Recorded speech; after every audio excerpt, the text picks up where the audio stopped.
हरिशरणम। देखिए, भगवत संबंधी संकल्प संकल्प नहीं है। भगवत संबंधी संकल्प संकल्प नहीं है, संसार का संकल्प। देखो, माया के 3 भेद हैं, सात्विक, राजस और तामस।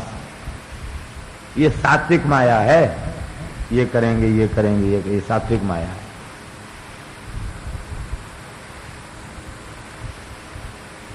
स्थान बनाना और अतिथि अभ्यागत संतों की सेवा करना बहुत अच्छी बात है, लेकिन स्थान बनाने का संकल्प करना ये बहुत बुरी बात है।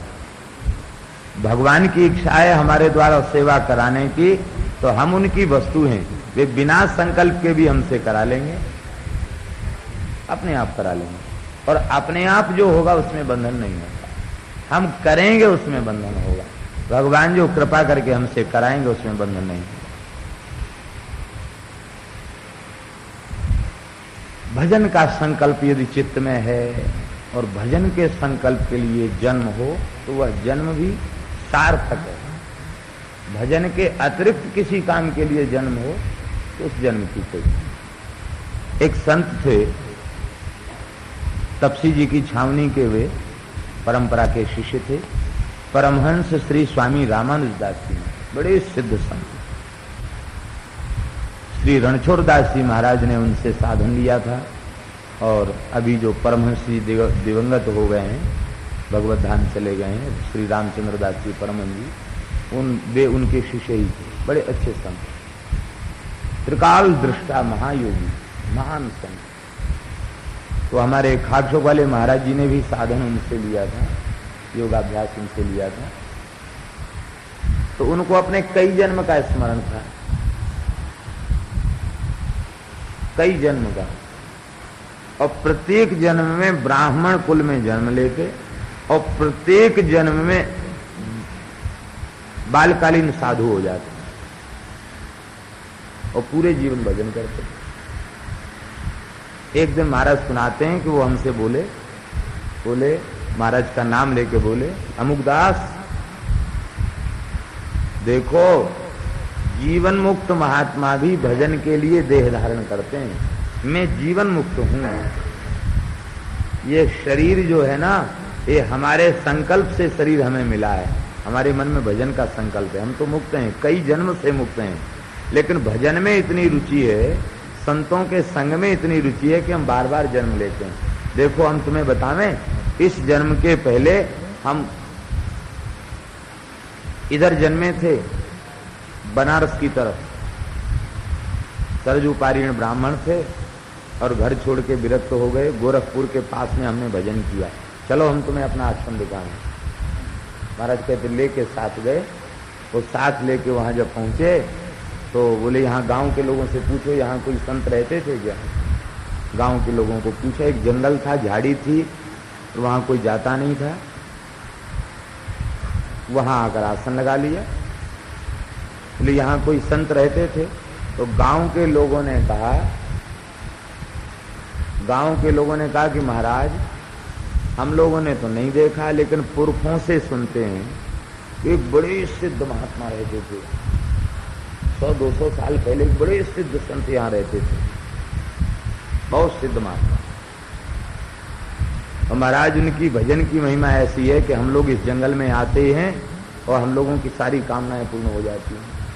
और आज भी उनके सिद्धि का ऐसा प्रताप है कि इस जंगल की कोई, ये 2-4 बीघा का क्षेत्र है, इसकी कोई लकड़ी तोड़ दे तो उसका अनिष्ट हो जाता है। कि पूरा जंगल उन्हीं के भजन से सुरक्षित नहीं, महाराज सब खेत बन गया, केवल यही जंगल रहेगा। देखे तो नहीं है, लेकिन सुनते हैं पुरखों से महात्मा थे। महाराज कहते वो महात्मा हंसने लगे, गांव के लोगों से बोले कि महात्मा यहाँ रहते थे, वहां इन्होंने हनुमान जी विराजमान किए थे, तुम लोगों को पता नहीं है, और इस जगह कुआं है, खोदो। तो खोदा तो पक्का बंधा हुआ कुआं निकला, वो हनुमान जी का विग्रह निकला। वो हनुमान जी के विग्रह को चोला चढ़वाया, छोटी सी मढ़िया बनवा दी, और कुआं को गांव के लोगों से कुआं की सफाई करवा दी, आश्रम को व्यवस्थित करवा दिया। लोग कहने लगे बड़े चमत्कारी महात्मा है, बिना देखे बता दिया इधर मूर्ति है, इधर कुआं है, लेकिन ये किसी को नहीं बताया कि हम वही महात्मा हैं जो यहां रह के हमने भजन किया।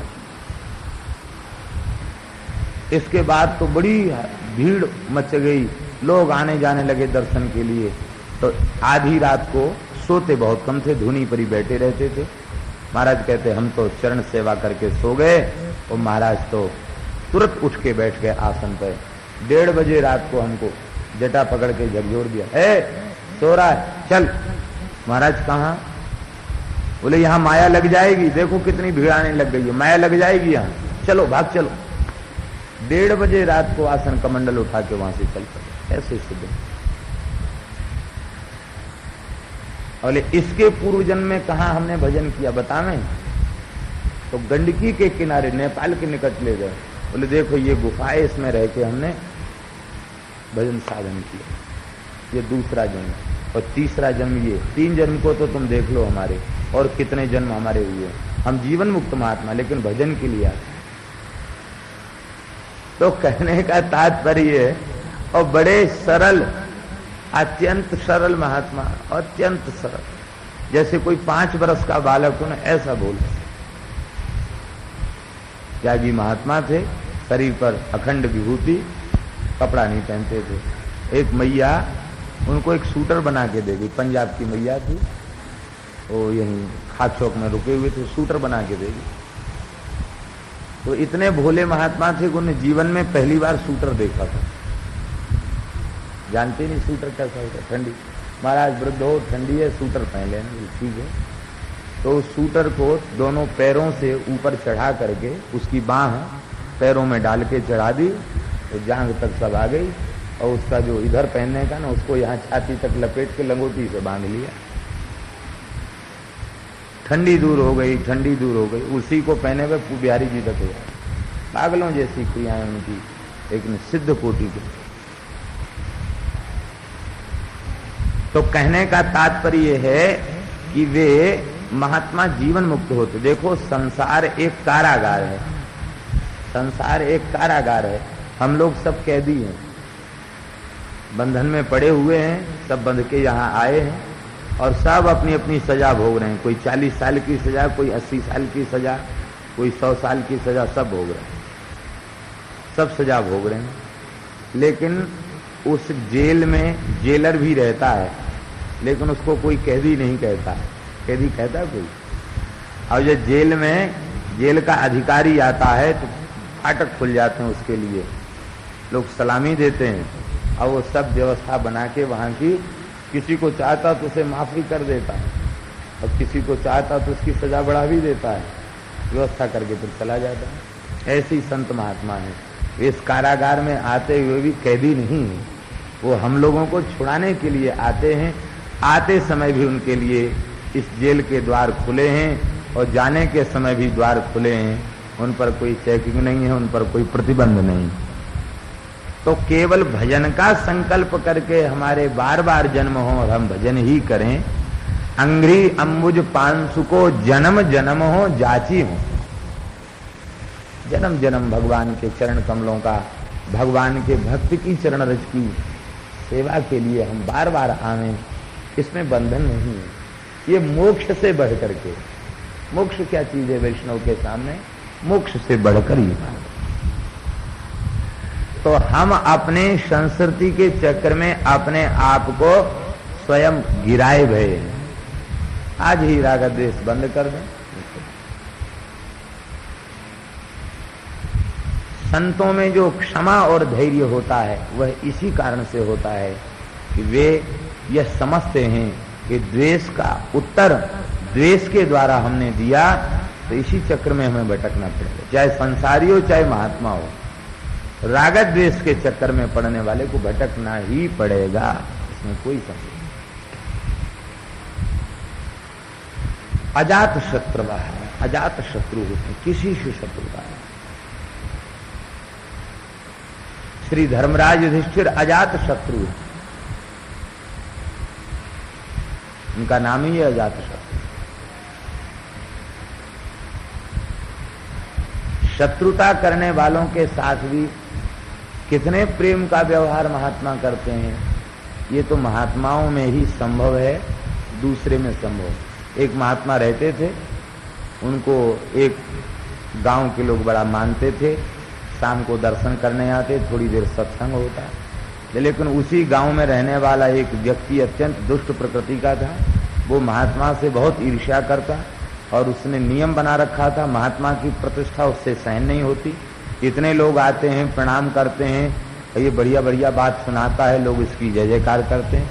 वो रोज नियम से आता, सवेरे महात्मा भजन में वो बैठे होते और आकर के खुद डट के गाली देता, गाली दे के तब चला जाता, रोज नियम से।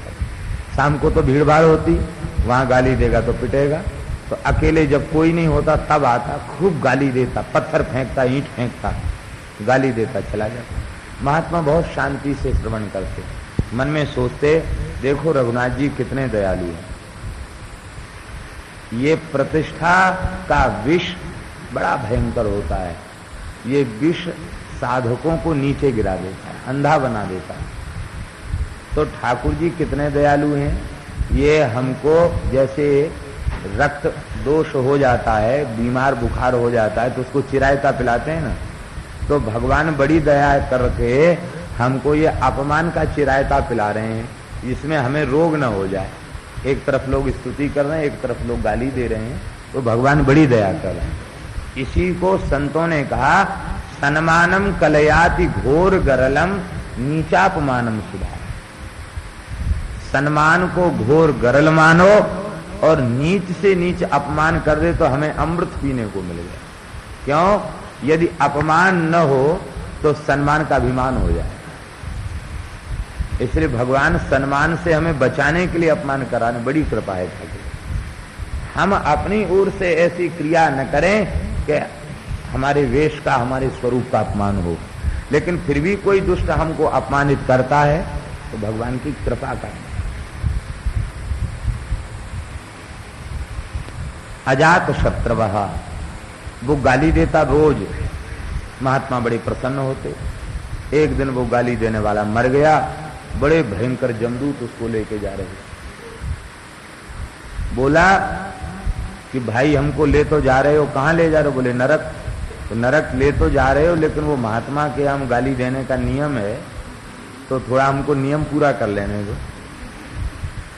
यमदूत बोले कि बड़ा दुष्ट है, बताओ मरने के बाद भी नरक जा रहा है, कितना कष्ट भोगना पड़ेगा, फिर भी कहता हमारा नियम है महात्मा को गाली देने का। अब नरक तो जाना ही है, अरे 150 वर्ष और कष्ट भोग लेंगे, लेकिन गाली जरूर देंगे उसको। जमदूत बोले अच्छा है, और इसको कड़ा दंड देंगे, ले चलो। तो उसका सूक्ष्म शरीर आकाश में गाली दे रहा था। यद्यपि सूक्ष्म शरीर की बात बाह्य जगत में सुनाई नहीं पड़ सकती है, लेकिन महात्मा अंतर जगत में प्रविष्ट थे, इसलिए वे उसको आकाश में खड़ा है, जमदूत पकड़े हैं और वो गाली दे रहा है। इन सब बातों को महात्मा ने ध्यान में देख लिया। ध्यान में देख लिया तो महात्मा बोले भाई कहाँ ले जा रहे हैं इसको? तो महाराज ये आपका निंदक है, इसे नरक ले जा रहे हैं, नरक की आग में डाल करके इसको शुद्ध करेंगे। भगवान बोले भाई छोड़ दो इसको। बोले आपके कहने से थोड़ी छोड़ेंगे, ये आपका निंदक है, इसने संत की निंदा की है, इसको नरक में ले जाएंगे और इसे नरक में बड़ी भयंकर यातना भोगनी पड़ेगी। 2-3 बार महात्मा ने प्रार्थना की, यमदूतों ने बार बार कहा महाराज ये आपकी निंदा करने वाला है, इसको हम छोड़ नहीं सकते। महात्मा हाथ जोड़ के बोले भैया ये हमारा निंदक है इसलिए छोड़ दो, क्योंकि आपने उसका हमसे संबंध जोड़ दिया और हमारा संबंध ठाकुर जी से। तो जब हम ठाकुर जी के चरणों में जाएंगे तो हमारा निंदक नरक क्यों जाए? इसको भी ठाकुर जी के चरणों में भेजो। तो महाराज इसने बहुत पाप किए हैं। बोले पाप किए हैं तो कोई बात नहीं, हम अपने संपूर्ण जीवन के भजन का फल इसे दान में देते हैं, ये निष्पाप होकर भगवान के दान किया। हम तो भजन करने के लिए दोबारा भी जन्म ले लेंगे, ये जीव भगवत धाम चला जाए। जैसे ही महात्मा ने संकल्प किया, सिद्ध संत थे, वह जीव यम पास से मुक्त होकर भगवत स्वरूप होकर भगवत धाम चला गया। ऐसी दया संत में होती है। इसलिए श्री चरणदास जी महाराज के बड़े सुंदर सुंदर पद हैं, लेकिन ये पद तो हमें इतना अच्छा लगता है। साधकों के लिए ये पद अमृत है, बड़ा सुंदर पद है। साधो निंदक मित्र हमारा, निंदक को नियरे ही राखो, होन न देवु नियारा। साधो निंदक मित्र हमारा, पाछे निंदा कर अघ धोवे, सुन मन मिटे विकारा। जैसे सोना ताप अग्नि में, निर्मल करे सुनारा। साधो निंदक मित्र हमारा, घन अहरन कसी हीरा निवटे, कीमत लक्ष हजारा। जितने घन की चोट हीरे पर पड़ती है, हीरा उतना कीमती हो जाता। ऐसे ही निंदक जितने व्यंग्यवाण छोड़ते हैं, जितनी गाली देते हैं, संत उतना चमत्कृत हो जाता है। घन हिरन कसी हीरा निवटे, कीमत लक्ष हजारा। ऐसे जांचत दुष्ट संत को, करन जगत उजियारा। संतन प्रभाव मन कोठरी की तारी है। ऐसे जाचत दुष्ट संत को, करन जगत उजियारा। साधो निंदक मित्र हमारा, सुखी रहो निंदक जग माही, रोग न हो तन सारा। आप स्वस्थ रहें, स्वस्थ चित्त होकर निंदा करें, आपको रोग आदि व्याधि न सता। सुखी रहो निंदक जग माही, रोग न हो तन सारा। हमारी निंदा करने वाला, उतरे भव निधि पारा। साधो निंदक मित्र हमारा, निंदक के चरणन की स्तुति, बरनो बारंबारा। चरण दास कहीं सुनिए साधो, निंदक साधक भारा। साधो निंदक मित्र हमारा। ये बात समझ में आ जाए तो कोई कितनी भी गाली दे, क्रोध नहीं आएगा। प्रशंसा करने वालों को संत भले ही पुरस्कृत न करें, निंदा करने वालों को मिठाई देते हैं, कपड़ा देते हैं, और उसको जरूरत पड़ जाए तो हाथ खर्च भी दे देते हैं। बहुत बढ़िया, तुम भले आदमी हो, हमको सजग रखते हो। हमारे श्री वृंदावन धाम में श्री रंग मंदिर के संस्थापक श्री स्वामी रंगाचार्य जी महाराज, जिन्होंने रंग मंदिर की स्थापना की, महान संत थे, इतना बड़ा दिव्य देश बनाया। वे महान विद्वान थे, बहुत बड़े विद्वान, बहुत बड़े विद्वान थे और बहुत बड़े संत थे, आचार्य थे। श्री रंगनाथ जी का ब्रह्मोत्सव हो रहा था। ठाकुर जी की सवारी बगीचे पहुंची। बगीचे में थोड़ी देर शास्त्रार्थ होता है, ठाकुर जी की प्रसन्नता के लिए शास्त्र चर्चा होती है। जब तक ठाकुर जी वहां भोग लगाते तब तक कुछ तत्व की चर्चा होती। दो पक्ष होते हैं, वादी प्रतिवादी।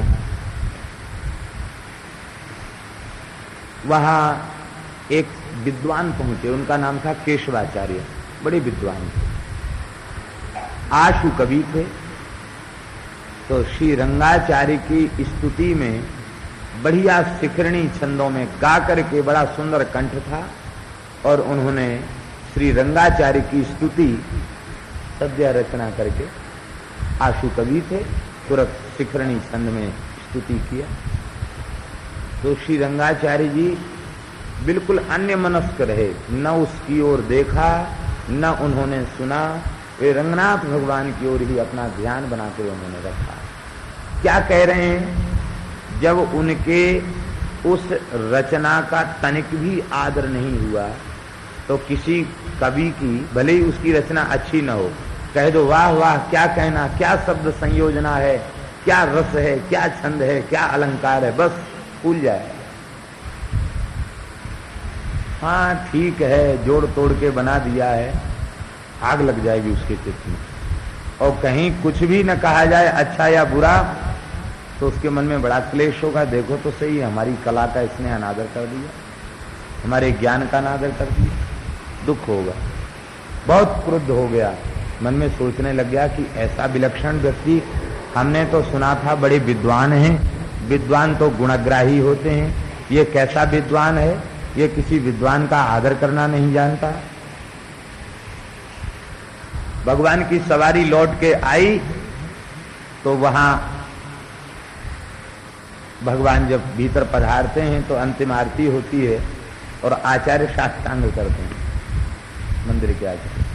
उस समय जब साष्टांग करते हैं तो कुछ आलवंदार के श्लोक बोले जाते हैं, उनमें दैन्य विज्ञप्ति, न धर्मनिष्ठोऽस्मि न चात्मवेदी न भक्तिमास्त्वच्चरणारविन्दे अकिंचनो नन्यगतिः शरण्यं त्वत्पादमूलं शरणं प्रपद्ये न निन्दितं कर्म तदस्ति लोके सहस्रशो यन्न मया व्यधायि सोहम विपाकावसरे मुकुंद क्रंदामि संप्रत्यगतिस्तवाग्रे पापोहम पापकर्माहम पापात्मा पाप संभव त्राहि मां पुंडरीकाक्ष सर्व पाप हरो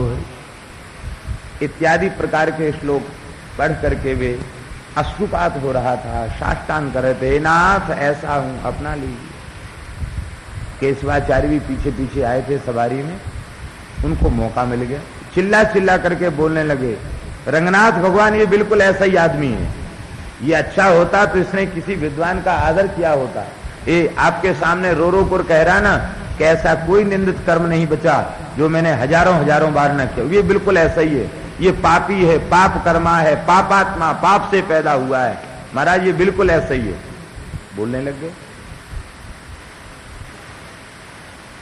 इतना सुनते ही श्री रंगाचार्य स्वामी जी ने ठाकुर जी का प्रसाद मंगल सूत्र स्वर्ण का कंठ में पड़ा था, उसको उतार के केशवाचार्य को पहना दिया, हृदय से लगा के बोले, वाह सच्ची बात तो आज आपने बताई है। और हाथ पकड़ के उनका बोले, हे रंगनाथ भगवान, अब तक आप हमारी बात इसलिए नहीं मानते थे कि आपको कोई गवाह नहीं मिला था, आज आपने बड़ी कृपा करके गवाह दे दिया है, ये गवाही दे रहे हैं ना हमारे पाप की, तो अब गवाही पर विश्वास करके कम से कम इस गवाह को स्वीकार करके, इसकी गवाही को स्वीकार करके अब आप हमारे ऊपर अनुग्रह कीजिए। उस समय वो केशव विद्वान वे रंगाचार्य के शिष्य हो गए। बोले मां धन्य है इनकी क्षमा। ऐसे संत होते हैं तितिक्षव कारुणिका सुहृद सर्वदेहिनाम अजात शत्रवः अतएव शांता। जो अजात शत्रु हैं वे क्षोभ रहित होते हैं। अजात शत्रवः शांताः साधवः साधुभूषणाः साधवः परोपकारिणः। ये भगवत प्राप्ति का मार्ग जीवों को दिखाते हैं। यही संतों का सबसे बड़ा परोपकार है। साधुता ही उनका आभूषण होती है। अनन्य भाव से भगवान की भक्ति करते हैं, दृढ़ भक्ति करते हैं और भगवान के लिए संपूर्ण कर्मों का त्याग कर देते हैं। सगे संबंधी बंधु बांधवों में आसक्ति का त्याग कर देते हैं। केवल भगवान का सहारा लेकर संत रहते हैं, संसार का सहारा नहीं लेते और भगवान की मीठी मीठी कथाओं को कहते सुनते हैं। और जब उनका चित्त भगवान में डूब जाता है तो संसार का ताप उन्हें तपा नहीं पाता। हे माता जी, ये संत आसक्ति दोष से शून्य होते हैं। इनका संग करने से आसक्ति का दोष समाप्त हो जाता है। इतने गुण जामे सो संत श्री भागवत मध्य जस गावत श्रीमुख कमलाकंत, इतने गुण जामे सो संत। भगवत ऋषिकदेव जी महाराज ने अपनी वाणी में लिखा, सहनशील आशय उदार, अति धीरज सहित विवेकी, सत्य वचन सबको सुखदायक, गही अनन्य व्रत एकी, इतने गुण जामे सो संत। हरि को भजन साधु की सेवा, सर्वभूत पर दाया, हिंसा दंभ लोभ छल त्यागे, विष सम देखे माया, इतने गुण जामे सो संत। इंद्रिय जित अभिमान न जाके, करे जगत को पावन, इंद्रिय जित अभिमान न जाके, करे जगत को पावन, भगवत रसिकता सुखी संगति, तीनहु ताप न सावनी, इतने गुण जामे सो संत।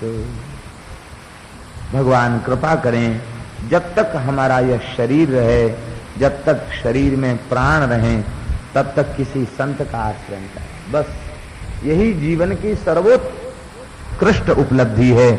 भगवान ऐसी कृपा करें, जब तक हम जिएं तब तक हमें किसी संत की छाया हमारे मस्तक पर बनी रहे, संत कृपा करते रहें, संत अपना मानते रहें और संत अपना संग प्रदान करते रहें।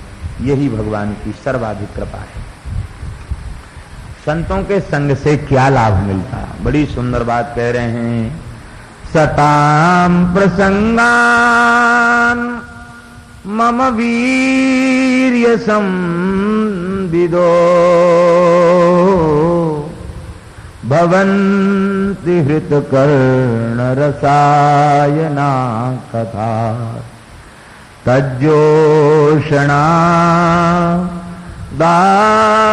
दास्वपवर्ग वर्त्मनि, श्रद्धा रतिर भक्तिरनुक्रमिष्यति।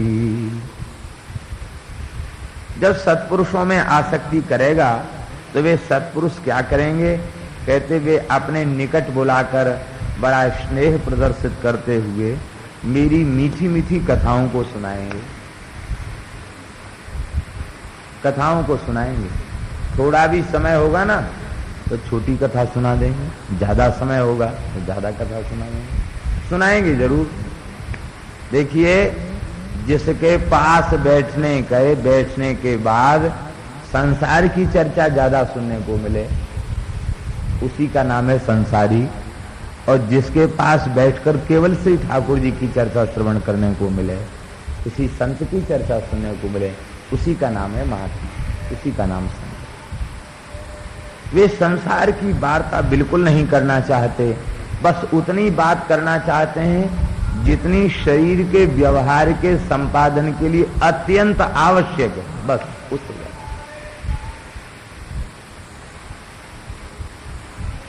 एक वैश्य व्यापार करने वाले 14 वर्ष तक केवल राम नाम बोला उन्होंने।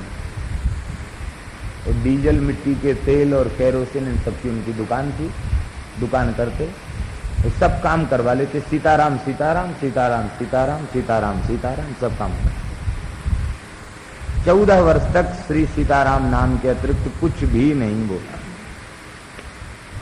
इसके बाद करह में जाकर के रहे, पटिया वाले बाबा ने उन पर कृपा की, सिद्ध पुरुष थे, 30-35 वर्ष तक करह में जाकर। तो कहने का तात्पर्य यह है कि ऐसा नहीं है। एक जगह हम गए तो एक बैंक के कर्मचारी को देखा, वो कुछ बड़ी तेजी से बोलता चला जा रहा था और कलम चला रहा था। मैंने सोचा कि ये क्या कह रहा है, निकट जाके सुने तो निकट जाके सुना तो गीता का पाठ कर रहा था, खूब शुद्ध उच्चारण पूर्वक तीव्र गति से गीता का पाठ कर रहा था।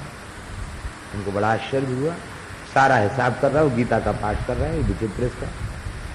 तो हम खड़े हो गए, तो हमने कहा क्या गीता पाठ कर रहे हैं? बोले हाँ महाराज गीता पाठ कर रहे हैं। इतना अभ्यास गीता पाठ का हो गया कि हम कैशियर हैं, लिपिक हैं, लिखना पढ़ने का रुपया गिनने का हमारा काम, हम सारा काम बैंक का करते हैं और हम गीता का पाठ, कई पाठ हमारे गीता के हो जाते हैं, दिन भर में 4-5 पाठ हो जाते हैं हमारे गीता के। गीता का पाठ हमारा अनवरत चलता रहता है और हम अपना काम भी करते रहते हैं। हमने कहा कैसे कर लेते हैं? बोले भगवान ने कहा माम अनुस्मर युद्ध ज, स्मरण करो और युद्ध करो। और वहां तो धनुष बाण चलाते हुए भगवान का कीर्तन किया जा सकता है, तो कलम घिसते हुए गीता का पाठ नहीं किया जा सकता। कहते मेरा कोई हिसाब गलत नहीं होता, कहीं मेरी चूक नहीं होती। अभ्यास।